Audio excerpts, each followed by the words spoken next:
ओली को नहीं बचा पा रही जिनपिंग की गोली। चीनी राजदूत की सक्रियता भी नहीं आ रही काम। पार्टी में बढ़ने लगी ओली के प्रति नाराजगी।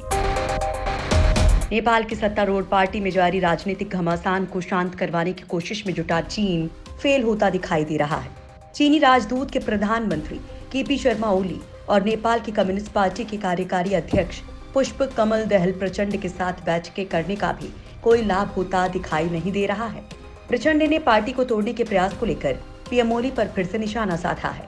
पीएम ओली का सीधे नाम न लेते हुए कहा कि पार्टी की एकता को कमजोर करने की किसी भी जगह से कोई भी कोशिश लोगों के हित में नहीं होगी और ये कोरोना वायरस महामारी और प्राकृतिक आपदाओं के खिलाफ लड़ाई को नुकसान पहुंचाएगी। नेपाली अखबार काठमांडू पोस्ट के मुताबिक पिछले कुछ दिनों में चीन की राजदूत हाओ यांकी ने राष्ट्रपति विद्या भंडारी, नेपाल कम्युनिस्ट पार्टी के चेयरमैन पुष्प कमल दहल, वरिष्ठ नेता माधव कुमार नेपाल, झालानाथ खनल से मुलाकात की है। वो भी तब जब पीएम ओली पर इस्तीफा देने के लिए दबाव बढ़ता ही जा रहा है। बताया जा रहा है कि पुष्प कमल दहल प्रचंड, झालानाथ खनल समेत नेपाल कम्युनिस्ट पार्टी के 44 में से 30 सदस्यों ने 30 जून को ओली को पीएम पद और पार्टी अध्यक्ष के पद से इस्तीफा देने के लिए कहा था। प्रचंड ने मांगा पीएम ओली का इस्तीफा। प्रचंड सहित नेपाल कम्युनिस्ट पार्टी के शीर्ष नेताओं ने प्रधानमंत्री केपी शर्मा ओली के इस्तीफे की मांग करते हुए कहा कि उनकी हालिया भारत विरोधी टिप्पणी न तो राजनीतिक रूप से सही थी, न ही कूटनीतिक रूप से उचित थी। हाल के दिनों में ओली और प्रचंड ने एक दूसरे के साथ आधा दर्जन से ज्यादा बैठकें की हैं, लेकिन दोनों नेता सत्ता साझेदारी के करीब कहीं से भी नहीं पहुंच पाए हैं। ओली और प्रचंड के बीच बैठकें होने के विषय पर सत्तारूढ़ पार्टी बंटी हुई नजर आ रही है। पार्टी के वरिष्ठ नेताओं के मुताबिक मुद्दे को लंबे समय तक खींचने से किसी का फायदा नहीं होगा।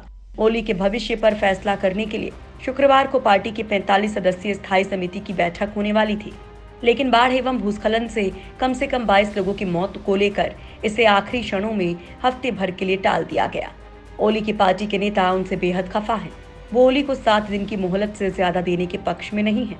द हिमालयन टाइम्स की खबरों के मुताबिक पार्टी नेता मान रहे हैं कि इस मुद्दे को लंबे समय तक खींचने से फायदा नहीं होगा। पार्टी में बात यहाँ तक बढ़ गई है कि पार्टी नेता खुले तौर पर कहने लगे हैं कि ओली और प्रचंड के बीच आपसी बैठकों से भी मामला नहीं निपटाया जा सकता है। अगर ओली इन मुद्दों पर स्थायी समिति के सभी सदस्यों के सामने चर्चा नहीं करना चाहते हैं तो फिर वो 3-4 नेताओं समेत प्रतिद्वंदी खेमों के साथ चर्चा करें या फिर पार्टी सचिवालय में इन पर बातचीत करें। वैसे अब ओली की कुर्सी बचाने के लिए नेपाल में नियुक्त चीनी राजदूत हो यानकुई की सक्रियता बढ़ने के बीच ओली के राजनीतिक भविष्य पर अब 17 जुलाई को स्थायी समिति की बैठक में फैसला होने की उम्मीद है।